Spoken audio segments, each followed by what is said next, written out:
Savez-vous que l'alimentation est un des facteurs de prévention sur lequel vous avez le plus de pouvoir d'action? En effet, les aliments que vous consommez chaque jour vous fournissent de l'énergie, mais agissent également sur une multitude de déterminants liés au maintien de votre santé. Pour prendre soin de votre cœur, assurez-vous de choisir des aliments de bonne qualité nutritionnelle. Bien manger n'est pas nécessairement synonyme de privation et de diète restrictive. Bien manger doit vous maintenir en santé, mais doit aussi être savoureux. Une saine alimentation vous aidera à contrôler votre bilan de cholestérol, votre tension artérielle et au besoin, votre poids. Bien manger et être actif vont de pair. Pourquoi ne pas mettre ces deux priorités au menu? Une rencontre individuelle avec une diététiste nutritionniste vous permettra de recevoir des conseils nutritionnels adaptés à votre condition afin d'apporter des modifications réalistes et accessibles à votre alimentation. En attendant, voici quelques recommandations pour vous aider à choisir une alimentation saine pour votre cœur.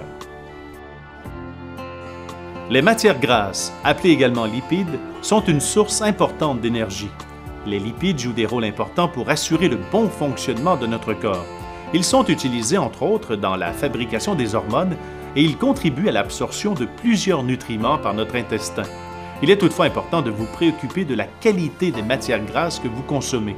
Ceci vous permettra de privilégier les meilleurs choix pour votre cœur.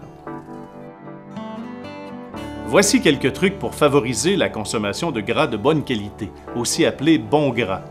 Utilisez de l'huile d'olive ou de canola pour la cuisson. Remplacez le beurre par de la margarine non hydrogénée pour tartiner votre pain. Choisissez du lait et du yogourt à 2 % et moins de matière grasse. Choisissez des fromages à 20 % et moins de matière grasse.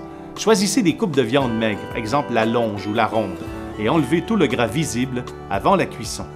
Privilégiez les méthodes de cuisson sur le grill, à la vapeur, au four et à la mijoteuse. Dégraissez les soupes, sauces, bouillons et ragoûts. Réfrigérez quelques heures, puis retirez ensuite le gras déposé à la surface.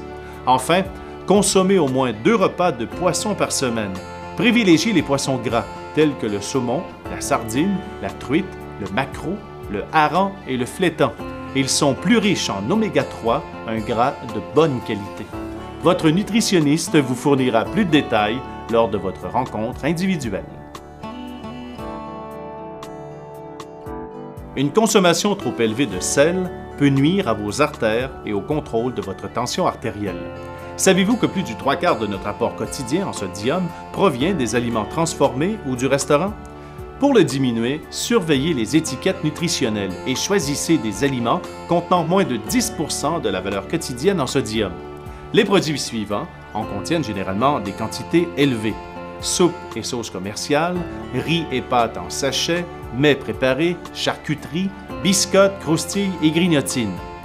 Les aliments moins transformés comme les fruits, les légumes, les viandes et poissons frais et les produits laitiers en contiennent généralement moins. Ils devraient constituer la majeure partie de votre alimentation. Le sel de table peut être remplacé de différentes façons.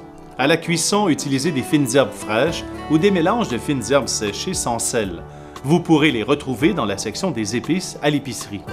Des mets bien assaisonnés n'auront pas besoin d'être saupoudrés de sel une fois dans votre assiette. Vous verrez, ce sera tout aussi délicieux. N'oubliez pas de consommer des fruits ou des légumes à chaque repas. Ils sont de précieux alliés pour la santé de votre cœur. Des fruits au déjeuner et en collation ou en dessert, des légumes pour au moins la moitié de votre assiette au dîner et au souper, voilà une approche judicieuse. Rappelez-vous qu'une saine alimentation s'inscrit dans une approche globale. Aucun aliment à lui seul ne peut vous maintenir en santé. Tout est question d'équilibre, de variété et de fréquence de consommation. Un choix judicieux et de bonnes méthodes de préparation représentent la combinaison gagnante.